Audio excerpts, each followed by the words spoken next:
Les Miserables. Volume 1. Fantine. Book First. A Just Man. By Victor Hugo. Narrated by Peter Silverleaf.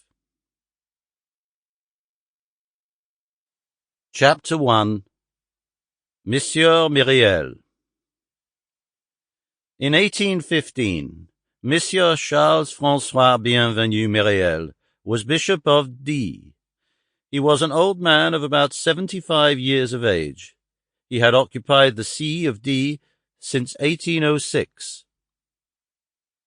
Although this detail has no connection whatever with the real substance of what we are about to relate, it would not be superfluous, if merely for the sake of exactness in all points, to mention here the various rumours and remarks which had been in circulation about him from the very moment when he arrived in the diocese.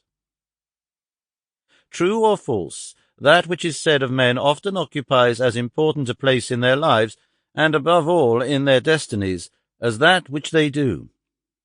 Monsieur Myriel was the son of a councillor of the Parliament of Aix.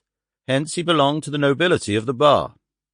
It was said that his father, destining him to be the heir of his own post, had married him at a very early age, 18 or 20, in accordance with a custom which is rather widely prevalent in parliamentary families.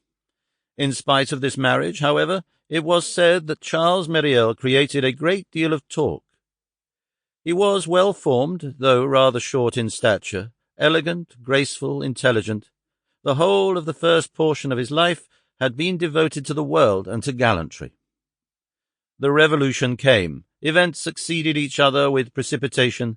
The parliamentary families, decimated, pursued, hunted down, were dispersed. Monsieur Charles Myriel emigrated to Italy at the very beginning of the Revolution.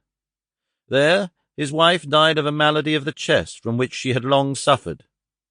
He had no children. What took place next in the fate of Monsieur Myriel? The ruin of the French society of the olden days, the fall of his own family, the tragic spectacles of '93, which were, perhaps, even more alarming to the emigrants who viewed them from a distance with the magnifying powers of terror. Did these cause the ideas of renunciation and solitude to germinate in him? Was he, in the midst of these distractions, these affections which absorbed his life, suddenly smitten with one of those mysterious and terrible blows which sometimes overwhelm, by striking to his heart a man whom public catastrophes would not shake, by striking at his existence and his fortune? Sample complete. Ready to continue?